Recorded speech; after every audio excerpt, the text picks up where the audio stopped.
Welcome to the first review of WWE Smackdown Live Impact Wrestling. No, but seriously, am I the only one who thinks that this logo, this arena, this feel is all TNA? Now, like, I'm not saying this in a negative way because I think it's pretty alright, but it just feels so freaking TNA. I don't know if they did it on purpose or not, but it's just the way it turned out. So before talking about what happened on the show or all the matches, was it a good show, was it a great show, was it a fucking terrible show, let's talk about the stage, the design, all that kind of stuff. Now personally, I think the stage is alright, the logo is great, the arena, blue ropes, but while I was watching it, I always felt like there's something missing in this stage. There is something missing in this arena and I couldn't put my finger on what it is. But there was something missing. Maybe the stage was too generic. Or there was like a little bit too much blue. I don't know what it is, but it looked good. I would say it's alright, but there was something missing. The new intro, the new song, I like the new song, it's good. We got tired of the old one really fast, so I guess it's fresh and it's new, it's alright. Now the show started off good. Daniel Bryan and Shane McMahon were surrounded by all the roster of the WWE SmackDown, and they said that they will have a number one contenders match for the WWE World Championship. It was WWE World Heavyweight Championship, then they changed the name to that title to WWE Championship, and now it's WWE World Championship, which is the best option in my opinion. We have WWE Universal Championship and we have WWE World Championship, which is the best thing that they could do. So they were surrounded by SmackDown's roster and they said that we will have a six-pack number one contenders match for the World Heavyweight Championship, WWE World Championship, fuck that. I said, okay, this is interesting, this is awesome. Then I saw freaking Ascension, like, dude, you know you ain't gonna get that number one contenders match, right? Anyway, the first guy that was chosen was John Cena. And then it was Bray Wyatt, and then it was Dolph Ziggler, and then it was Baron Corbin. And then it was AJ Styles. Now, a lot of people would say that Randy Orton was supposed to be right here. He's a top guy. Should be one of the main event guys. He should compete for the WWE Championship. But many of you forgotten that he's actually in a match against Brock Lesnar at Summerslam. So he wasn't really supposed to be in that match. I don't know why he was in that ring in the first place. You know, maybe a lot of people were confused and was hoping that Randy Orton is going to be right here, but he wasn't. And then they said that sixth man will be determined by a battle royal, and Randy Orton wasn't there as well. So maybe many people were disappointed, but you gotta know that Randy Orton is already in a match against Brock Lesnar. So we will talk about the participants in this match and about the match itself at the end of this review, because that's just the way I run things. That's how I roll. Cringy. Anyway, let's talk about other stuff. I really like doing this for some reason. I don't know. Fucking weirdo. So the Battle Royal were surrounded by a couple of jobbers, couple of tag teams, couple of mid-carders. It was pretty alright, but it was so predictable that Baron Corbin is going to win this match. Who else could have won? I don't see Alberto Del Rio winning this match just because he's just... I don't think they would do that on the first ever SmackDown, so that's just my opinion. Zack Ryder, Kane, Connor, Victor Mojorali, Simon Gotch, Aiden English, Jimmy J, Kalisto, Eric Rowan, Tyler Breeze, Fandango. Who else? Who else besides Apollo Crews? That's just... We knew that. Anyway, it was a pretty alright match. A lot of action. One thing I've noticed, Zack Ryder botched like 2-3 times. What the fuck was that elbow drop? I don't know. Now, just my opinion, the last two guys that should have been in the Royal Battle Royal, Apollo Crews and Alberto Del Rio. Alberto Del Rio was eliminated pretty early. Like, Kane and Apollo, who gives a shit honestly about Kane right now? He's boring. He was one of the greatest wrestlers of all time, you know, entertainers, but now it's just not the same Kane we used to watch, so... Kane and Apollo, not really interested. It should have been Alberto Del Rio. I really like this guy for some reason. So, yeah, but Apollo Crews winning is a right choice, so that's an up. So this was a good start for the show, and it was kind of a positive, I guess. It's in the middle.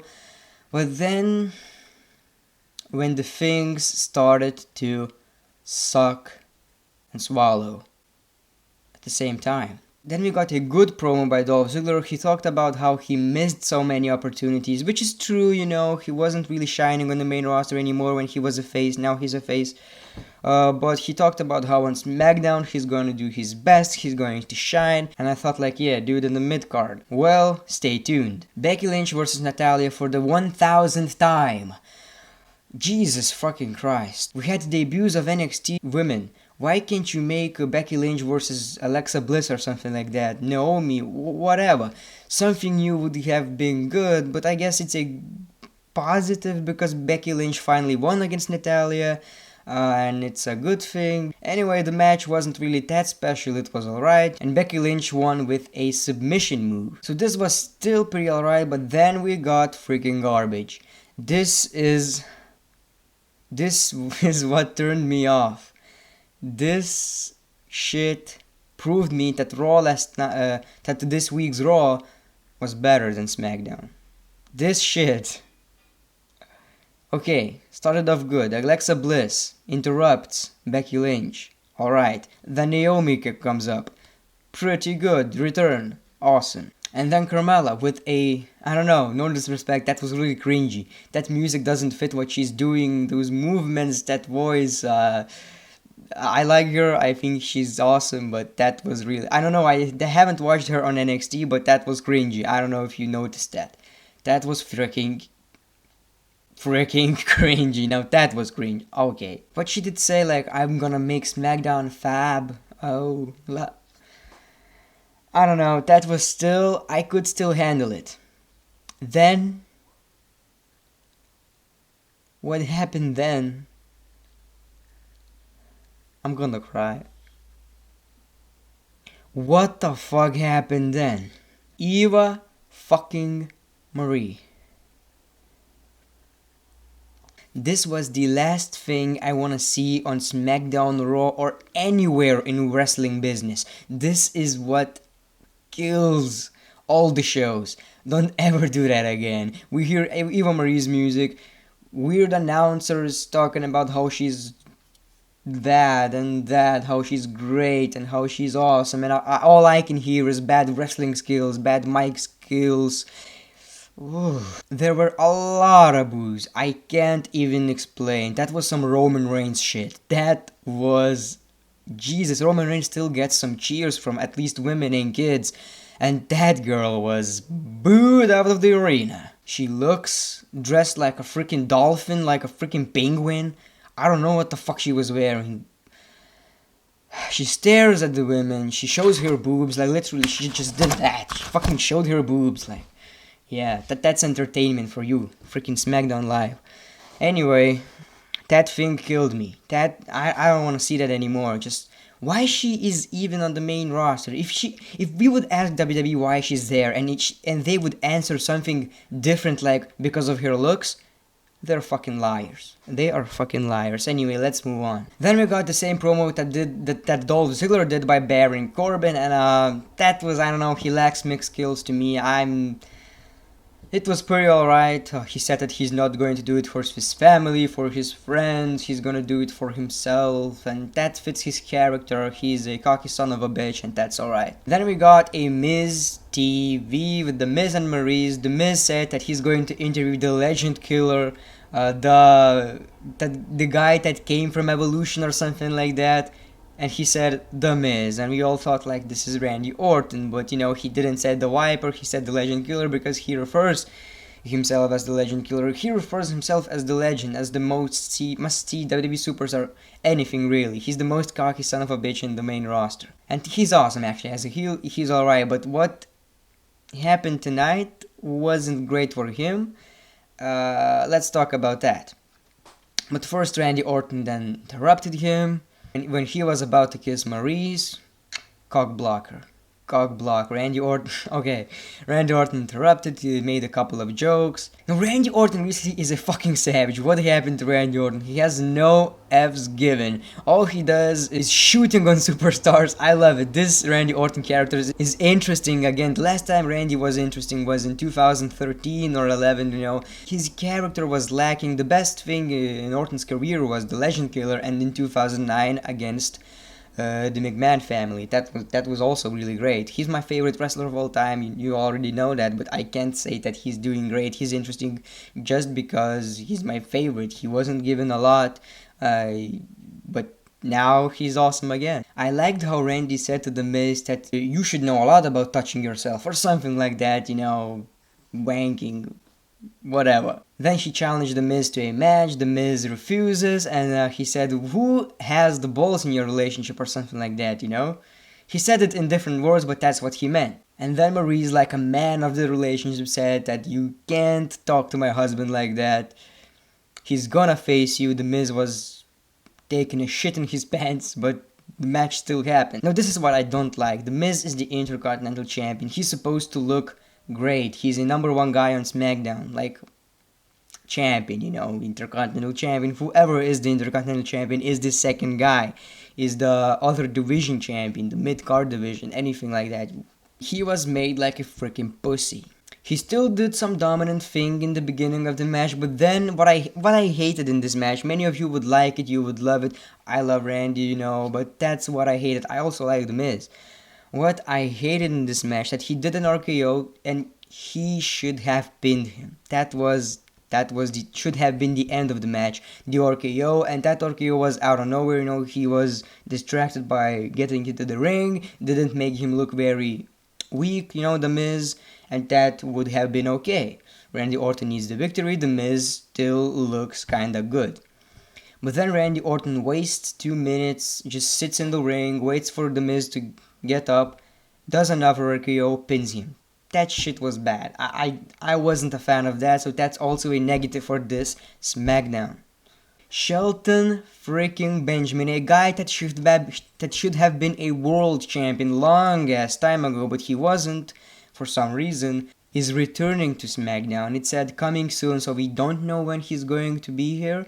It should have been kept as a surprise. Someone as a heel should have cut a promo, said that he wants a challenge, and we hear Shelton Benjamin's music. Crowd goes nuts. But anyway, that still gets us hyped for SmackDown, I guess. So that's in the middle of positive and negative, but that's freaking Shelton Benjamin. That's a positive. Also, next week, American Alpha is going to debut on SmackDown. I think it should have happened this week instead of all this Eva Marie bullshit. Why can't you do a tag team normal fucking match?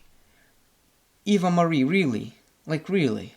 And then we got a local wrestler in the ring, and Heath Slater interrupts, beats the shit out of that local wrestler, and Heath freaking Slater got an amazing promo. I thought that this is going to be a legit push because he looked so great. I mean, this guy is trying so much to get noticed by the WWE, but unfortunately WWE doesn't see a lot in him. And he was great, and the crowd was really behind him. That's the most shocking and amazing thing. He said that sign Heath Slater, crowd started to chant sign Heath freaking Slater. Then Shane McMahon came out and said that is not the right way to get signed by SmackDown. Heath Slater said that you are looking at the hottest free agent in the WWE. And then there was Rhyno behind him. Shane McMahon said, yes, I'm looking at him right now. And Rhyno spears Heath Slater, not a big fan of that. Heath Slater really, I thought he was going to get a push at mid-card. That was really great. But Heath Slater, props for him, that was really amazing. Speaking of Rhyno, what's wrong with his body? Like, that looked weird. Am I the only one who noticed that?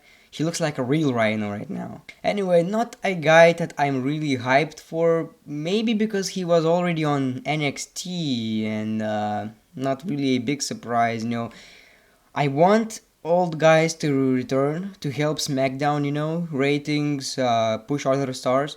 Rhyno is apparently, for me, unfortunately not one of them. Shelton is awesome, can't wait for this dude.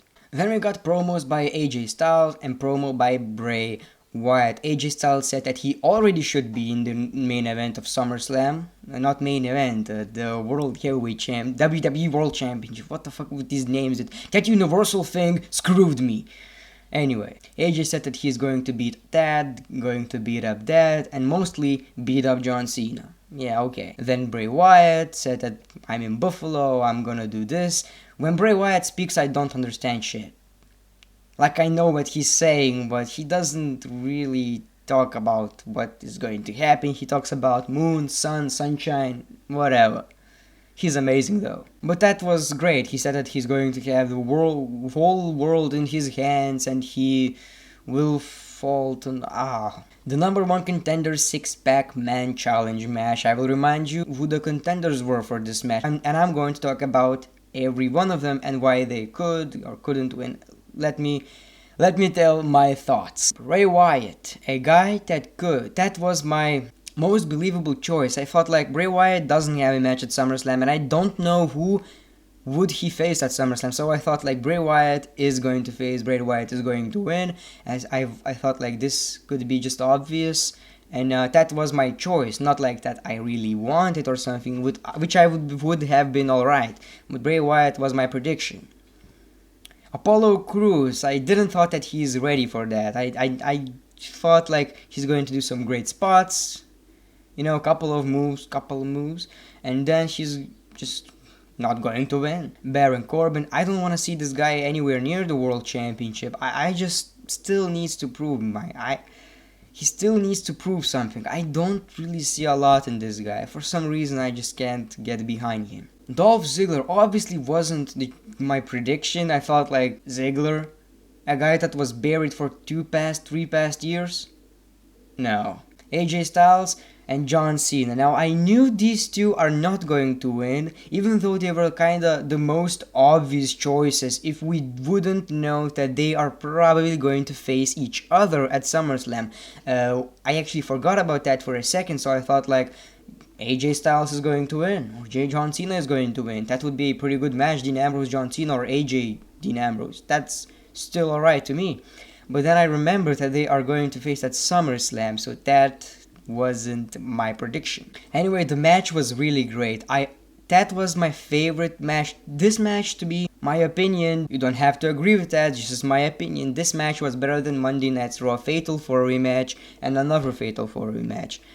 So that's enough. That's still good SmackDown. The ending of SmackDown was pretty alright. Anyway, it was great. I liked the teamwork by Bray Wyatt and AJ Styles. They worked as a team and then Bray Wyatt betrayed him, you know, pretty good stuff. There was a lot of action. What I really like is that when the 3 guys are facing in the ring, other guys are laying at the ringside, you know. We don't have this what the fuck is going on, all that kind of bullshit. We see normal wrestling match with a lot of action, and the action never stops, because once the other guys are down, the other guys come out. That's alright, I loved it. We have seen a lot of finishers. What I liked is that AJ Styles kicked out of Attitude Adjustment, but what I didn't like is that John Cena did an Attitude Adjustment in 1 minute to 5-4 men.